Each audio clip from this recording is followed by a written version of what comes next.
Hi hello दोस्तों, अस्सलाम वालेकुम। मेरे यूट्यूब इस चैनल पे आप सभी का स्वागत है। सभी भाइयों को जुमा मुबारक। आइए आज हम एक वीडियो पे चर्चा करते हैं। मेरे मुसलमान नौजवानों को साइकिल के पंक्चर बना करके जिंदगी नहीं गुजारनी पड़ती। नरेंद्र मोदी ने एक भाषण में कहा है कि वक्फ का बिल अगर सही समय पे पास हुआ रहता तो आज मुसलमान के नौजवानों को साइकिल के पंचर बना करके ज़िंदगी नहीं गुजारनी पड़ती। इसका जवाब हमारे इमरान प्रतापगढ़ी ने नज़म के ज़रिए दिया है। आइए सुनते हैं इस नज़म को। मैं जितेंद्र भाई के लिए पहले 4 मिसरे पढ़ना चाहता हूं। जितेंद्र भाई, दायरे में सिमट के आया है। जितेंद्र भाई इधर आइए, ऐसे काम नहीं चलेगा, आप इधर आइए। दायरे में सिमट के आया है। उस दौरान मुझे लगा था कि मैं कैंपेन में आ जाऊंगा, लेकिन अनफॉर्चुनेटली उस समय इतना ज्यादा प्रोग्राम थे, लेकिन मैं वहां दुआ कर रहा था। और जिस दिन रिजल्ट आया मेरी नजरें सबसे पहले इस सीट पर थी, और अल्हम्दुलिल्लाह इतनी बड़ी जीत मुंब्रा की आवाम ने आपको दी है, तो मुंब्रा की आवाम का भी शुक्रिया। मैं पहले 4 मिसरे पढ़ दूं, फिर शायरी सुनाऊंगा आपको। कि दायरे में सिमट के आया है, हर रवायत से हट के आया है। आंधियों को जरा खबर कर दो, आंधियों को जरा खबर कर दो, शेर वापस पलट के आया है। शेर वापस पलट के आया है। बहुत शुक्रिया, बहुत मोहब्बतें। ये हक था जो मैं इलेक्शन कैंपेन में नहीं आया था तो मुझे अदा करना था, मैंने वो पूरा कर दिया। अब कोशिश करता हूं 10-15 मिनट आपके सामने रह लूं और आपको कुछ शायरी सुना सकूं। एक नज्म सुनाता हूं, बहुत खूबसूरत मुशायरा है। मुबारकबाद आप सारे लोगों को। कि जख्म पे जख्म खा के निकले हैं, क्या कहना, वाह वाह वाह। हाँ मगर मुस्कुरा के निकले हैं। एक दिन पार्लियामेंट में हम सारे लोग आवाज सही उठा बात रहे है। थे नदीम भाई, जी भाई, एक मुद्दे पर। एक साथ पार्लियामेंट की हिस्ट्री में 146 मेंबर ऑफ पार्लियामेंट सस्पेंड किए गए क्योंकि हम मुद्दों पर आवाज उठा रहे थे। लोकसभा और राज्यसभा के 146 सांसद। तो जब मैं बाहर निकला तो पार्लियामेंट के बाहर मीडिया के साथी खड़े थे। उन्होंने कहा हो गए सस्पेंड, आ गया मजा। तो हमने उनसे कहा कि अगर आज सस्पेंड ना हुए होते तो हमें ऐसा लगता कि हमारा नाम बुज़दिलों में लिखा जा रहा है। आज सस्पेंड होके आ रहे हैं तो लग रहा है कि हम बहादुरों में शामिल हैं, हमें जो करने के लिए यहां भेजा गया है वो कर रहे हैं। तो बोले आप शायर हैं, शायरी की जबान में बताइए। मैंने वही एक नज्म कही, मैं सुनाता हूं, वाह फिर वाह। एक दो नज्मों की फरमाइश है वो सुना दूंगा। कि जख्म पे जख्म खा के निकले नारे हैं, हक लगा के हाँ निकले हैं। मगर मुस्कुरा के निकले हैं। सर झुकाने का हुक्म जब आया, तैयार रहना मुंब्रा वालों। सर झुकाने का हुक्म जब आया और भी सर उठा के निकले हैं। नारे हक लगा के निकले हैं, नारे हक लगा के निकले हैं। कि हर सितम का जवाब आएगा, हर सितम का जवाब आएगा, देखना इंकलाब आएगा। मेरा ईमान, मेरा यकीन बोल रहा है इन मिसरों में। पीछे तक एक एक हाथ को कसम देता हूं कि खामोश नहीं रहेगा। आपकी तालियों का शोर चौथे मिसरे पे दिल्ली तक जाना चाहिए, जो मैं हिम्मत कर रहा हूं पढ़ने की। कि हर सितम का जवाब आएगा, देखना इंकलाब आएगा। अच्छे दिन का किए थे जो वादा, तैयार रहना। नारे अच्छे हक दिन लगा के का निकले हैं। किए थे जो वादा, उनका दिन भी खराब आएगा, उनका दिन भी खराब आएगा। झूठ के हाकिमों के चेहरे पर आईना हम दिखा के निकले हैं। नारे हक लगा के निकले हैं, नारे हक लगा के निकले हैं। जितेंद्र भाई, जब इलेक्शन चल रहे थे तो मैं सोच रहा था कि इस बार जब 26 जनवरी का मुशायरा होगा तो हुकूमत बनेगी और जितेंद्र भाई एक पावरफुल कैबिनेट मिनिस्टर बनकर के हुकूमत का हिस्सा होंगे। लेकिन रिजल्ट हम सबके मन के मुताबिक नहीं रहा। आप सबके मन में भी बेचैनी है। मैं 4 मिसरे पढ़ देता हूं, फिर उसके दोस्तों बाद कमेंट करके बताएं ये सांप एक वाले नज़्म आस्तीन सुनाऊंगा कौन है। फलस्तीन की, जिसके लिए मुझे साथियों का हुक्म है। मैं 4 मिसरे पहले पढ़ता हूं। वो कहते हैं सियासत की जमीनों ने हराया है, वो कहते हैं सियासत की जमीनों ने हराया है। पता है सांप वाली मसीनों ने हराया है। आस्तीनों ने हराया है।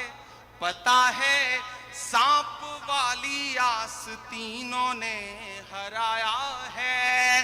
भला किस तरह खुद को मान लूं हारा हुआ यारो, हमें मालूम है हमको मशीनों ने हराया है। हमें मालूम है हमको मशीनों ने हराया है। और आज जमहूरियत का दिन है, 26 जनवरी है और लाखों की तादाद में यहाँ मुंब्रा में लोग इकट्ठा हैं, पूरे हिंदुस्तान के लोग।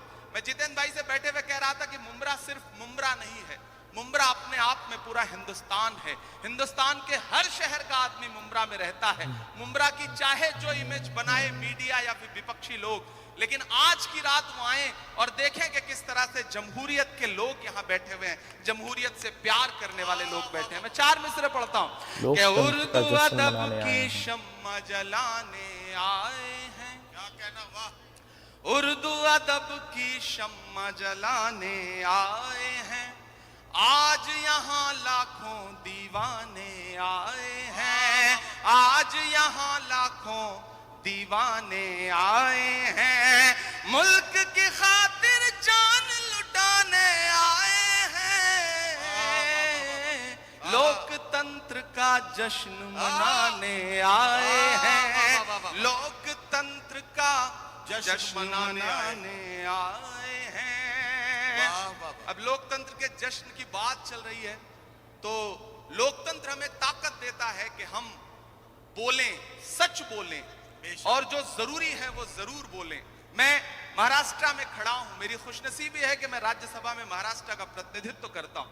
इन दिनों महाराष्ट्र सूबे में कुछ लोगों की जब आवाजें सुनता हूं, उनकी बातें सुनता हूं तो कभी कभी लगता है कि उन पे भी बोलना जरूरी है। मैं 4 मिसरे पढ़ता हूं, मैं नाम नहीं लूंगा, आप बहुत समझदार हैं। अगर आपको लगे कि वही पुराना इमरान बोल रहा है जिसके लिए आप, जिसकी शायरी के लिए आप दुआएं करते थे, तो मुझे दुआएं देना कि हद से ज्यादा बातें करते रहते हैं, हद से ज्यादा बातें करते रहते, हद से ज्यादा बातें करते रहते हैं, पद से ज्यादा बातें करते रहते हैं। आपके सूबे में भी कुछ 1.5 फुटिया लोग, बड़े समझदार लोग हैं, तैयार रहिएगा, कोई हाथ खामोश नहीं रहना चाहिए अगले मिसरे पर कि हद से ज्यादा बातें करते रहते हैं, पद से ज्यादा बातें करते रहते हैं। आपके सूबे में भी कुछ 1.5 फुटिया लोग कद से ज्यादा बातें करते रहते हैं, कद से ज्यादा बातें करते रहते हैं।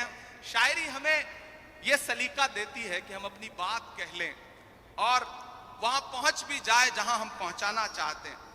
जितेंद्र भाई, सबके मन में यह बात है लेकिन शायद कोई बोलता नहीं इस बात को।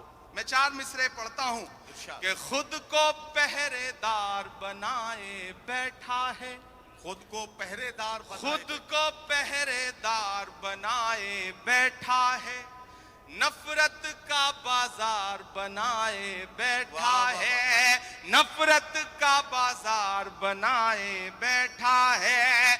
शर्म नहीं आती है अपने हाकिम की सरकार बनाए बैठा है, चोरी की सरकार बनाए बैठा है। और आखिरी 4 मिसरे फिर एक नज्म आपको सुनाता हूं कि आज नहीं जाएगा तो कल जाएगा, आज नहीं जाएगा तो कल जाएगा, आज नहीं जाएगा तो कल जाएगा, खोटा सिक्का कितने दिन चल जाएगा, खोटा सिक्का कितने दिन चल जाएगा, वक्त बुरा है जल्दी ही टल जाएगा, फिरौनों के घर मूसा पल जाएगा, फिरौनों के घर मूसा पल जाएगा। बहुत शुक्रिया, बहुत मोहब्बतें। मैं एक नज्म सुनाना चाहता हूं जिसके लिए तमहीद बना रहा था, वक्त बहुत कम है। हमारे सदर मोहतरम भाई साहब जितेंद्र भाई, सोनू हाशमी, गुड्डू साहब और खुसूसी तौर पे मैं अपने साथी दोस्त शमीम साहब को बहुत मुबारकबाद दूंगा।